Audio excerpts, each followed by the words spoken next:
Bonjour Maëlys, alors ce matin vous nous emmenez à l'école, mais pas n'importe quelle école, la plus petite école du Royaume-Uni, expliquez-nous tout. Bonjour Damien, oui, j'imagine que quand vous alliez à l'école, vous aviez hâte de retrouver les copains. Eh bien, si vous étiez allé à l'école de Durham en Écosse, vous n'auriez eu qu'un seul copain à retrouver. Et pour cause, ce petit établissement de la côte ouest de l'Écosse a la particularité de n'avoir que 2 élèves, 2 fillettes de 9 ans cette année. Alors ça tombe bien, elles s'entendent bien, elles sont même très copines et elles bénéficient, vous l'imaginez, d'un enseignement sur mesure.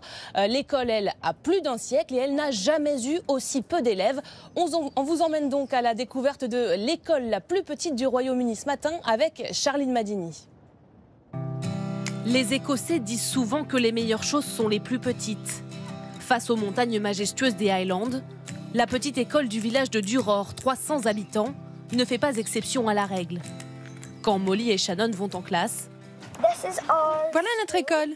Ici, on range nos bottes de pluie. Pas besoin d'attendre les autres enfants pour commencer la leçon, car elles sont les 2 seuls élèves de l'école. On est très proches. On passe la plupart du temps ensemble, tous les jours. On joue ensemble à l'école et aussi après l'école. On est meilleurs amis. Dans la classe, cours presque particuliers avec leur maîtresse, Holly Graves. Des conditions d'apprentissage uniques pour les élèves. Même l'heure de la cantine se transforme en déjeuner en tête-à-tête. Une organisation atypique aussi pour l'enseignante. C'est merveilleux. Peu de gens ont cette opportunité en tant qu'enseignant et je ne pense pas que tout le monde aimerait cela. Mais moi j'adore. C'est une relation professeur-élève très spéciale. On apprend à les connaître vraiment bien, on ne les a pas juste une année. Pourtant, l'école a bien failli fermer faute d'effectifs suffisants. Mais une mobilisation des habitants et plusieurs naissances dans les environs lui ont permis d'obtenir un sursis. Un second souffle pour cette école, qui sert aussi de centre communautaire pour le village. Le fait d'avoir réussi à la garder ouverte montre ce que l'on peut faire avec une petite école et pourquoi elle est importante. Pas juste en tant qu'école, mais pour toute la communauté. Je voulais vraiment que l'école reste ouverte, car j'ai passé la plus grande partie de ma vie ici.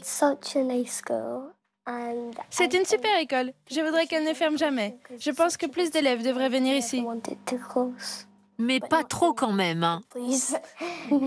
Les 2 fillettes ont encore 2 ans pour profiter de leur école unique, avec vue sur mer, avant de devoir rejoindre le collège le plus proche, à 40 minutes de route de leur village. Maëlys, à quelques kilomètres de là, il y a une autre ville, je crois, où l'école, alors là pour le coup, n'a pas de problème de sous-effectif. C'est l'inverse, c'est ça ?